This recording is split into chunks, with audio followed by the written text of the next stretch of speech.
Well, let's look at a journey to the West. Tertön Lirab Limpa composed a very brief sadhana of Vajrakilaya. I thought I translated it before, but apparently I didn't. The English version, however, was translated a long time ago and practiced quite extensively by the Westerners. And because of this dependent arising, I will give you the oral transmission of this today as well. All of the ones who can see, touch, practice upon this sadhana can attain supreme fruition. Bonzo Rinpoche, at the very beginning, requested all of us to practice upon it to dispel all kinds of obstacles. And I've practiced it for a period of time, and I forgot about it for now. I should really persevere in my practice. I'll give you the oral transmission.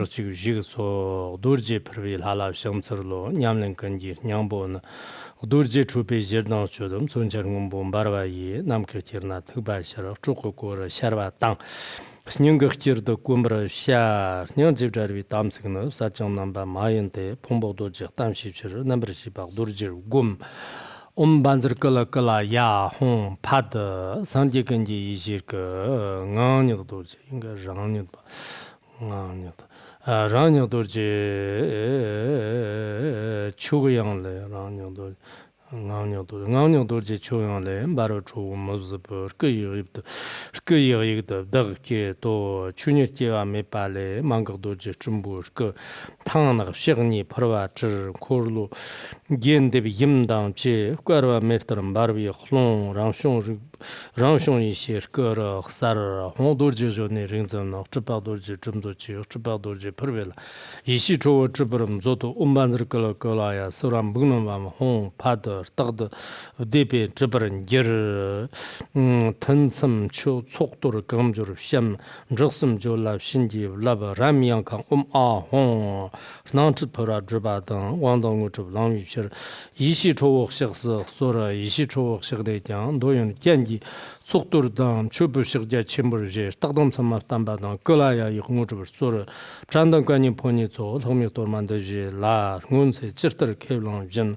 고목관인 저버름 조드 고관인 저버름 조드 서라 가르나 цаг자 반자 카허 성와트기 퍼치그마 자빔 타르티근 더임베 슈르번 던처르 가르던 남 Tigan Yamsov Longrum Zota Samaya Jar Terja Reja Sandja Zabrja Tatar Jar Garden Lemcho Chandam Chapra Show Huawo Lero Lambe Kato Durjir dan the Shoksern Beru Shakchile Tagbra Papa Wo Donim Tontu Janag Tamsha Hor Durji Nikomo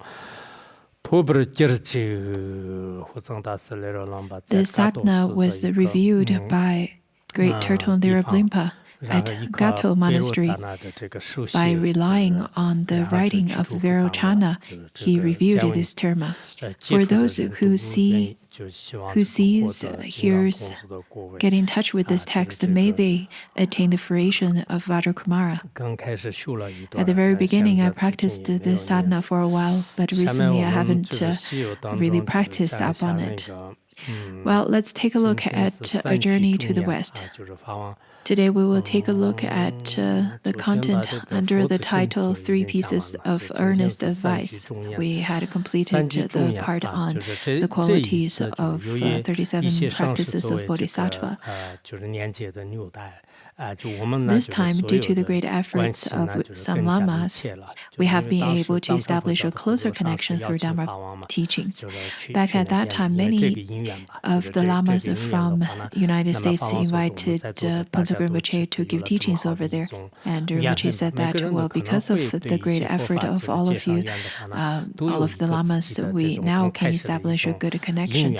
Everyone make the connections to the Dharma Dharma through those auspicious tendrils, and I myself am very grateful to these tendrils. For example, by encountering the Dharma and relying on the teacher, all of those kinds of actions really need those auspicious connections.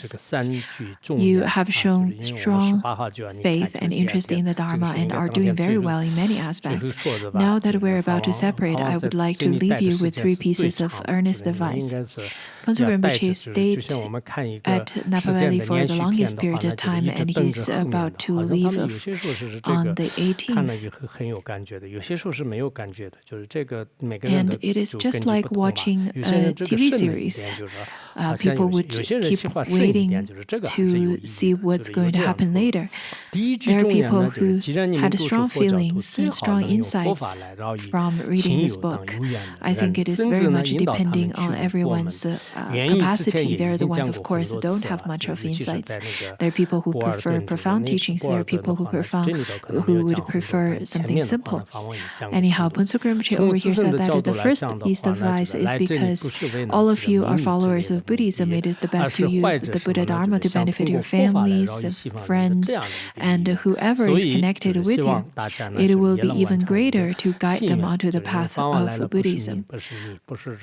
I have explained the reasons a few times. For me personally, I came to the West not for my personal fame or wealth, but with a sincere wish to benefit Westerners through the Dharma. Again, Phuntsok Rinpoche truly went to the West to give Dharma teachings out of a pure intention to benefit them and not for his personal gain at all. And I think we ourselves should follow the example of Phuntsok Rinpoche and not seeking for anything else, not seeking for fame, not seeking for wealth, but truly to have the pure aspiration to plant the virtuous roots and seeds in the hearts of the Westerners and the hearts of the others. And we need to truly practice upon this too. I hope that you will accomplish the same wish together with me. The nature of Buddha Dharma is such that it stands up to any rigorous examination with reasoning and logic, all of which can prove its authenticity. People with wisdom would turn to Dharma because the more you study Dharma, the more you would find the profundity of it, and you would be more drawn to the Dharma. Lots of professors and scientists, teachers, all of them. There are many that I encountered in the past years. Especially in the past 10 years, I've made extensive connections in all different countries, and I truly see that many people rely on the profound wisdom of Dharma, found true meaning in the Dharma. And it is not that we are superstitious or believe in things that's unreasonable, but whenever you make examination of the Dharma, you would be able to see that this is the religion of logic and it is a very authentic reasoning religion. Besides, all the great masters of the past prove its validity through their personal experience and realization. Even if you were to examine it for hundreds of years, you would just become increasingly impressed by the Dharma, generating great delight and affection towards it. Never will you come to a point where you think it is false or unreliable. All of you possess the precious human existence, but there is no guarantee that you will obtain it again in your future lifetime. While enjoying the extraordinary fortunate circumstances in this lifetime, you should employ the precious human body to practice authentic Dharma. If you fail to do so, this life will be of no meaning. It will be like a body without a heart, as if you went to a land of gold but returned empty-handed. without taking any riches. In that case, you would be laughed at by others for wasting such a valuable opportunity. If you intend to traverse the current path in this life, following the path of Buddhism is a perfect choice. When we say following the path of Buddhism, it is not enough to simply attend a refuge ceremony. You should constantly supplicate to the Buddha, venerate the Guru, the Sangha, and other objects deserving our veneration, and have a strong conviction in the law of cause and effect. You must be fully aware that positive actions lead to pleasure and negative actions lead to suffering. Only when you commit yourself to the three jewels like this will you become authentic Buddhist practitioner. I think the Tibetans are different than the others. I would have to repeat it again. It is not to say that Tibetans are superior, but I think Tibetans are fused in this cultural background that is the Dharma, that is the culture of Dharma. And because of that, it is so deep-rooted that they would not violate causes and effect. Sometimes whenever we look at the modern Chinese people, I think maybe because you watch too much TV and you have a very different idea about the teacher-student relationship or relationship of the Vajrasangha or your personal relationship with the Dharma. And sometimes there are people who would just abandon the Dharma whenever they wish. Same applies to the Westerners.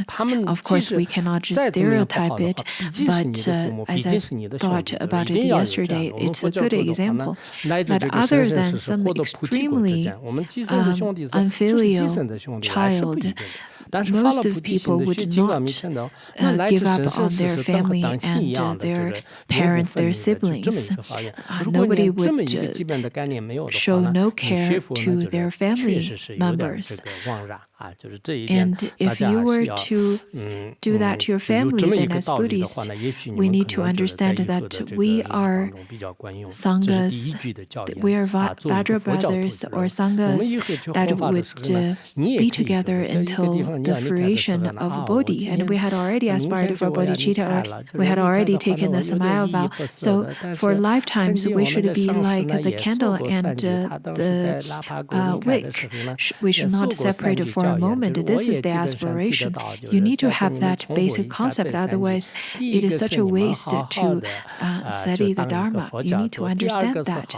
This would be very useful. Phuntsok Rinpoche's instruction over here can be used by you as well when it is your time to propagate the Dharma. For example, if you were to depart from a place, you can also give the three suggestions to them, just like how Phuntsok Rinpoche left the three advices at Napa Valley. The first one, I wish that you can be a good Buddhist. The second one is to practice upon compassion. And if you have all the causes and conditions matured, then you can practice up on the Mahāti or the great Madhyamika. I'm going to depart tomorrow. Please do not cry. You can comfort them with these kinds of advice. And when Phuntsok Rinpoche gives the advice, the second piece of advice is that the very essence of Buddhism lies in loving kindness and compassion. It is important that all of you constantly exert every effort to cultivate loving kindness and compassion towards all sentient beings, wishing them to be free from suffering and attain happiness. Once these two great qualities have arisen in you, whatever virtuous wish you have, whether it is worldly or transcendental, will be fulfilled without any obstacles. Ultimately, you will attain the omniscient state of Buddhahood. Therefore, being aware of the enormous benefit of loving kindness and compassion, please contemplate and practice them repeatedly as much as you can. The third piece of advice is to please single-pointedly focus on the practice of the clear light, great perfection. The reason that I emphasize on this is that other teachings are more or less subject to decline in this degenerate age, but generally speaking, the great perfection is flourishing, and now is the right time for the Dzogchen Dzogchen teachings to guide and enlighten beings. In the case of the U.S. in particular, I personally have a strong feeling that a great perfection is the single most beneficial path for Dharma practitioners to follow. Other teachings are truly difficult to bring great benefit to beings in this modern age. I've inquired someone who give teachings in United States, and I said that why do you stay for so long in United States after studying, contemplating in Larungar for a long period of time? Why don't you give the Westerners teachings on Madhyamika and Buddhist logic or Abhidharma? He said that nobody listens to that, and they only wish to receive teachings on the Mahaati, on the Great Perfection. So maybe the Westerners could be of the special capacity. Phuntsukul Rinpoche also made that remark. It seems that the Westerners really prefer Ati teachings, and I think this is a teaching that's quite prevalent and suitable for beings in this era. Back in the 60s, Trungpa Rinpoche propagated the Tibetan Buddhism in United States. It was really not easy, and the disciples, even nowadays, would have tears on their cheeks whenever the name of Trungpa Rinpoche is brought forth. Many of them are seniors, are quite old now, they're seniors now, but even when they talk about their Lama, they still would laugh together and then cry together. Later we will talk more about the stories of Trungpa Rinpoche. Well, when he first tamed those hippies in United States and that around that time, he took some of those LSDs with them, and it was said that he would take dozens of them and wouldn't get any hallucination, but the others were just completely subjected to hallucination. That is how the groups of disciples started to appreciate him, and then that's how he slowly propagated Dzogchen teachings. In terms of auspicious interdependent origination in the past and present, I think the very connection with Dzogchen, when Tibetan Buddhism first came to America less than 4 decades ago, its dissemination began with Dzogchen. Now, if you want to actually practice the Dharma, Dzogchen is still the best choice. The reason is that the primary practice of your Lama is Dzogchen, and they are not only well trained in the teachings, but also very experienced in their personal practices. So you can receive all necessary instructions from them. Besides, you have maintained deep faith and devotion in great perfection. Hence, with all these favorable conditions of practice, this faith will bring you enormous benefit. In the land of Tibet, I have never explained the Dzogchen teachings as extensively as I am doing here at this time. Tens of thousands of my students have never received such a detailed explanation from me, not even my disciples who are as precious to me as my heart. Well, the photo over here, I've already told you the story. Phuntsukul Rinpoche specifically instructed to invite the special, the disciples with the special appearances and may stand out in the group. And then Phuntsukul Rinpoche said that he wished to share this photo to Khenpo Gato, because Khenpo Gato would ask Phuntsukul Rinpoche about all kinds of things of how he propagated Dharma and the different kinds of things on his journey. He had heard that the Americans had big nose and green or blue eyes and golden hair, and he really wished to see how they really looked. That's why Phuntsukul Rinpoche specifically took this picture. However, However, this is the very first time that we have met. I have given you all the teachings without any reservation, considering the great benefit these teachings will bring to Americans now and in the future. I believe it is necessary for me to give such an extensive teaching, so please exert every effort to practice the Dzogchen teaching I have transmitted to you. This is my sincere hope. The unforgettable departure. On the afternoon of July 18th, the last day of the gathering in Napa Valley, in general, we conferred a longevity empowerment called Cloud Bank of Amrita, reviewed by Tertong Lirab Limpa. To celebrate the successful completion of the Dharma activity in Napa Valley, Choji led the participants in the Grand Ganachakra feast. During the soul offering, the lamas offered the precious mandala and splendid torma to Rinpoche. There were 5 female American practitioners wearing 5 Buddha crowns and dressed like dakinis of the 5 families. They performed the Vajra dance with the 5 colored katas, supplicating the long life of Ijino on behalf of the 4 Dharma centers who sponsored the event. Chanted Toku Rinpoche expressed gratitude to Rinpoche. And when the soul offering ceremony was over, amidst the reluctance of the crowd, Choji waved his hands and departed. With tears in their eyes, everyone kept applauding enthusiastically for a very long time. The Westerners tend to be rather quite logical, and they don't show their emotions very publicly. So it was quite rare that all of them had tears in their eyes, and they were so reluctant to wave goodbye to Pontsok Rinpoche. I remembered that after being together for 10 days, at the very end of that gathering, some of them felt that they were not to see Pontsok Rinpoche again, so they really felt a sense of sadness during departure.